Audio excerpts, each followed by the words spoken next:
Bonjour et bienvenue à ce premier vidéo de notre 9e semaine de STT 489. Donc au programme cette semaine, on va terminer enfin le chapitre 2. Donc ici, on a une première définition là, pour commencer la semaine. Donc on définit, donc on part en fait d'un processus de branchement et on définit la probabilité d'extinction. Donc la probabilité d'extinction, on va la noter pi 0. Et ce pi 0 là, mais ça va être la probabilité d'extinction, sachant donc que notre processus de branchement a parti avec un seul individu. Et on fait remarquer donc qu'on peut l'écrire aussi différemment. Donc c'est la probabilité pour que une union infinie de xn qui soit égale à 0, donc essentiellement qu'il n'y ait plus d'individus dans notre processus de branchement à partir d'un certain point, et toujours en partant avec x0 est égal à 1. Et donc on a déjà une petite remarque par rapport à ça. Donc on a déjà montré dans les semaines précédentes que lorsque mu est plus petit que 1, donc mu on se rappelle c'est le nombre moyen de descendants par individu, donc si le nombre moyen de descendants est plus petit que 1, ben on peut s'attendre à ce que notre population finisse par s'éteindre, et en fait on peut montrer que, ou on a déjà montré en fait que la probabilité pi0, donc la probabilité d'extinction, va être égale à 1 dans ce cas-là. Par contre, et ça on va le voir au cours de la semaine, la situation est beaucoup plus délicate lorsque cette moyenne-là d'individus est plus grande ou égale à 1. Ça, c'était la première remarque.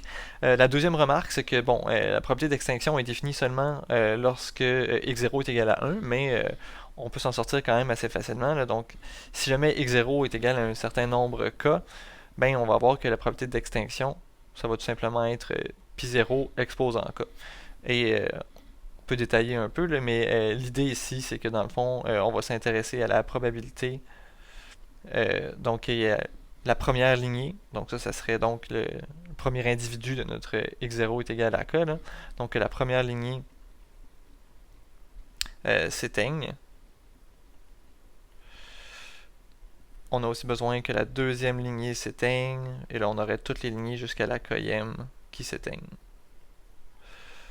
Et donc, comme on veut que toutes ces choses-là arrivent en même temps, ben on a, étant donné aussi que ces lignées-là sont indépendantes les unes des autres, ben la probabilité de tout ça, c'est tout simplement la probabilité que la première lignée s'éteigne, c'est pi0, fois la probabilité que la deuxième s'éteigne, c'est pi0, bon, et on les cumule toutes.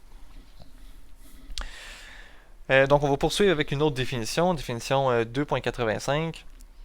Donc ici, on a une variable aléatoire à valeur dans n, et on a également donc sa fonction de masse, donc les pj ici, qui vont représenter la probabilité que notre x soit égal à j. Et avec ça, ben, on peut définir ce qu'on appelle la fonction génératrice des probabilités de x, et ça correspond donc à la fonction suivante. Donc, dans le cours ici, on va noter vraiment phi x de t comme étant la fonction génératrice des probabilités. Donc, phi x de t qu'on va souvent noter comme étant l'espérance de t à la x, et donc on peut réécrire si on veut là, sous forme de sommation.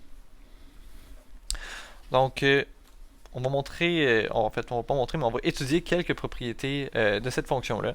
Donc, je vais commencer là, par réécrire un peu la fonction phi x de t ici. Ça va nous aider un peu à comprendre qu'est-ce qui se passe. Donc, c'est la sommation pour les j plus grand ou égal à 0 des pj fois t à la j. Donc ça, on peut le réécrire. C'est p0 plus la sommation donc des j plus grand ou égal à 1 des pj fois t à la j. OK. Donc si on regarde, quand phi x, quand on l'évalue en 0, qu'est-ce que ça donne? Mais ça doit nécessairement donner p0 parce qu'ici, tous les termes vont mourir à cause que t va valoir 0. Et quand on évalue phi x en 1, ça doit donner 1. Pourquoi? Ben, c'est parce que si on remplace ici t par 1, on se retrouve tout simplement avec la sommation des pj, donc qui part de 0 jusqu'à l'infini, jusqu'à la fin. Et comme les pj, ça représente la fonction de masse de notre variable aléatoire x, ben on n'a pas le choix, il faut que la somme donne 1. Donc ça, c'est les deux premières propriétés.